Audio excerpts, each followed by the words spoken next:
আমি নিজে বলছি, আমার বুঝ হওয়ার পরে আমি কারো জন্য এতটা কাঁদি নাই। আমি আমার এই নওজোয়ান শহীদ শরীফ উসমান হাদি রাহিমাহুল্লাহ তাআলা, তার জন্য আমার চোখের পানি যেটুকু পড়েছে। আমার শায়েখ আল্লামা মুফতি মুশতাকুন নবী কাসিমি, আমি তাকে দেখছি বাচ্চার মতো অজরে কাঁদছে। একসাথে ভাত খাইতে বসছি, ভাতের থালার সামনে পর্যন্ত হুজুরে দেখছি কাঁদতেছে। কয় মাওলানা, আমি তো ছেলেটারে ভুলতে পারছি না। আজকে তোমরা দেখছো, সারা পৃথিবী দেখছে, একজন 33 বছর বয়সের যুবক। এই যুবক ইমানদার ছিল। আমার প্রিয় ভাই, আমার কলিজার টুকরা ভাই শহীদ শরীফ উসমান হাদি রাহমাতুল্লাহ আলাই, এই নওজোয়ান ইমানদার নওজোয়ান 5 ওয়াক্ত নামাজ সে পড়ত প্রতিদিন। খুদার কসম, ফজরের নামাজ সে জামাতে পড়ত। ফজরের জন্য বন্ধুদেরকে ডাকতো। ফজরের নামাজ পড়ে তার সংসদীয় এলাকা, যেখান থেকে সে স্বতন্ত্র প্রার্থী হতে চেয়েছে, সেখানে ওয়ার্কিং করত। যেদিন গুলিবিদ্ধ হয়েছে সেদিন তো সে জুমার নামাজ পড়ে আল্লাহকে সেজদা দিয়ে মসজিদ থেকে বাইর হয়েছে। এর কিছুক্ষণের মধ্যেই সে গুলিবিদ্ধ হয়েছে। সে হাফেজে কোরআন ছিল, তার বাবা আলেম ছিলেন, তার বড় ভাই আলেম, সে মাদ্রাসার ছাত্র ছিল, সে আল্লাহকে ভালোবাসতো, পাক্কা ইমানদার ছিল। তার হৃদয়ের সবটায় দেশপ্রেম, মাতৃভূমির 1 ইঞ্চি জমিন, মাতৃভূমির 1 ইঞ্চি জমিনের আজাদি, স্বাধীনতা, সার্বভৌমত্ব সে দিল থেকে চেয়েছিল। তার বক্তব্য এটাই ছিল যে আমি আমার মাতৃভূমির 1 ইঞ্চি জমিন আমি কাউকে নিতে দেব না, নিতে দেব না। এক যুবক আল্লাহকেও রাজি করেছে, মাতৃভূমির প্রতি ভালোবাসা দেখাইছে। ঈমান এবং দেশপ্রেম, এই 2 জিনিস তার মধ্যে একত্র হওয়াতে, তোমরা ভাই বলো, একটা ছেলে বলো, তোমরাও দেখছো, আমরাও দেখছি, গোটা বাংলাদেশের লক্ষ লক্ষ আলেম, মুফতি, মুহাদ্দিস, পীর, বুজুর্গ, আউলিয়া, ইমাম, খতিব, মুয়াজ্জিন, তালেবে ইলম, হাফেজে কোরআন, বুড়া মানুষ, জওয়ান মানুষ, বাচ্চা মানুষ, আরে বাবা, এই জাতির 18 কোটি মানুষ মনে হয় তার জন্য অঝরে চোখের পানি ফেলছে। আমি অসংখ্য আলেমের মুখে শুনছি, আমি নিজে বলছি, আমার বুঝ হওয়ার পরে আমি কারো জন্য এতটা কাঁদি নাই। আমি আমার এই নওজোয়ান শহীদ শরীফ উসমান হাদি রাহিমাহুল্লাহ তাআলা, তার জন্য আমার চোখের পানি যেটুকু পড়েছে। আমার শায়েখ আল্লামা মুফতি মুশতাকুন নবী কাসিমি, আমি তাকে দেখছি বাচ্চার মতো অজরে কাঁদছে। একসাথে ভাত খাইতে বসছি, ভাতের থালার সামনে পর্যন্ত হুজুরে দেখছি কাঁদতেছে। কয় মাওলানা, আমি তো ছেলেটারে ভুলতে পারছি না।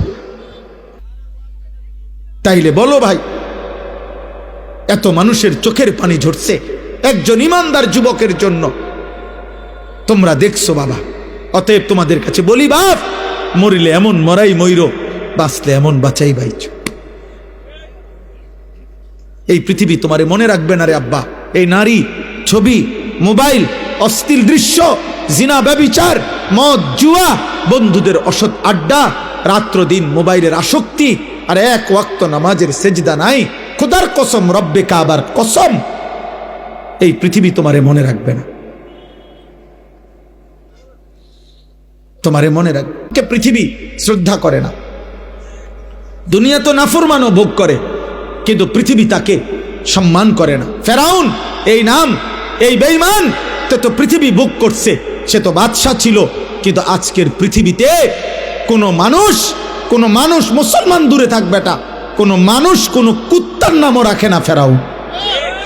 এই পৃথিবীর কোনো কুত্তার নাম নাই ফেরাউন, এই পৃথিবীর কোনো কুত্তার নাম নাই নমরুদ, এই পৃথিবীর কোনো কুত্তার নাম কেউ আবু জেহেল রাখে না, এই পৃথিবীর কোনো কুত্তার নাম কেউ আবু লাহাব রাখে না। কিন্তু 1450 বছর আগে এক গোলাম, কৃতদাস, হাবশি গোলাম, নিগ্রু, কালো গোলাম, সে আল্লাহকে রাজি করেছে। নবী সাল্লাল্লাহু আলাইহি সাল্লামের ভালোবাসা বুকে নিয়ে কবরে গেছে। আজকে 1450 বছর পরেও পৃথিবীর লক্ষ কোটি ইমানদারের সন্তানের নাম বেলাল। বেলালের কোনো আঞ্চলিকতা নাই, বেলালের কোনো সীমানা নাই, বেলাল সারা পৃথিবীর, আবু বকর সারা পৃথিবীর, ওমর সারা পৃথিবীর। 1000 বছর পরেও ইনশাআল্লাহ মনে রাখবা, এই মাটির যদি আরো 1000 বছর পরেও এই জমিন, আমার বাংলার জমিন টিকে থাকে, তো 1000 বছর পরের বাচ্চাটাও ইনশাআল্লাহ শহীদ শরীফ ওসমান হাদির নাম জানবে, ওকে চিনবে, ওকে চিনবে। জুনায়েদ বাগদাদির নাম সবাই জানে, বাগদাদের আর কোনো ধনীর নাম কেউ জানে না। বাইজিদ বোস্তামির নাম সবাই জানে, বোস্তাম নগরীর কোনো সম্পদশালী ক্ষমতাধর ব্যক্তির নাম কেউ জানে না। আব্দুল কাদের জিলানী রাহমাতুল্লাহ আলাইহির নাম সবাই জানে, কিন্তু ওনার ওই বাগদাদের, ইরাকের ওই সময়কার কোনো ধনাঢ্য ক্ষমতাধর কোনো ব্যক্তির নাম পৃথিবী জানে না।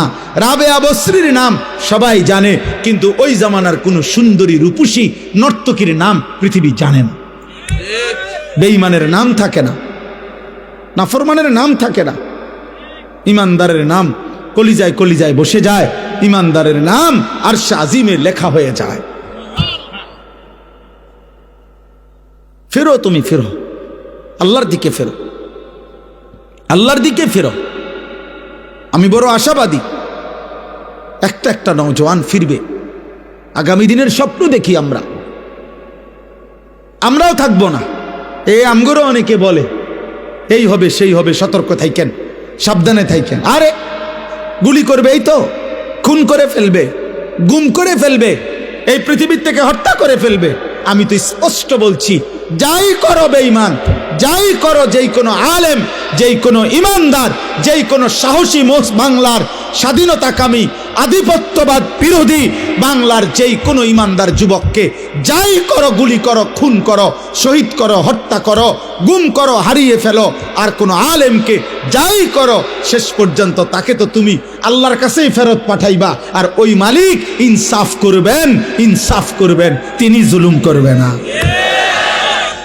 ঘুরে এগারাই আমারে কই ফাটাইবা? আল্লাহর কাছে তো ফাটাইবা, আর কি খালাস, আর অসুবিধা কি বেটা? হ্যাঁ, গুলি করো আর ফাঁসি দাও, পাঠাইবা কার কাছে? তো সারছে তো, উনি তো সব দেখছে, উনি তো সব জানে, উনি তো জুলুম করবে না। আল্লাহ জুলুম করবে? খালাস, আর চিন্তা কিসের? পরিবার, বিবি বাচ্চা কিচ্ছু হয় না, এ আস্তে আস্তে কাব্যে কুব্বাইয়া দাঁড়ায় যায়, সবে জিন পার হইয়া যায়। কত এতিম বাচ্চা, কত বিধবা নারী এই পৃথিবীতে শেষ পর্যন্ত আল্লাহর দয়ায় এই টিকে গেছে। এতিম মানুষ পৃথিবীতে বাঁচে না, এতিম মানুষ গদ্দুয়ার করে না, এতিম মানুষ বিয়া করে না, তো তো কি হইছে? কি হইছে? শহীদ শরীফ ওসমান হাদির ছেলে 8 বছরের মাসুম বাচ্চা মরবে না। আল্লাহ চাহে তো আমরা দোয়া করছি সে যেন আগামী দিনে মাহাদির সৈনিক হইতে পারে, তার হাতে আজাদির ইতিহাস যেন রচিত হয়। এজন্য তোমরা কিশোর, তোমরা যুবক, তোমরা শপথ নাও, শপথ নাও, একটা গুলি জানো, একটা গুলি, একটা বুলেট তোমাদের লক্ষ কোটি যুবকের ইমান যেন দুর্বল না করে। তোমরা মাটির আজাদি, মাতৃভূমির আজাদি বলে দাও। আধিপত্যবাদের দোসরদেরকে তোদের সংখ্যা বেঈমান বেশি হইতে পারে, কিন্তু আমার মাটিতে ইমান বেশি।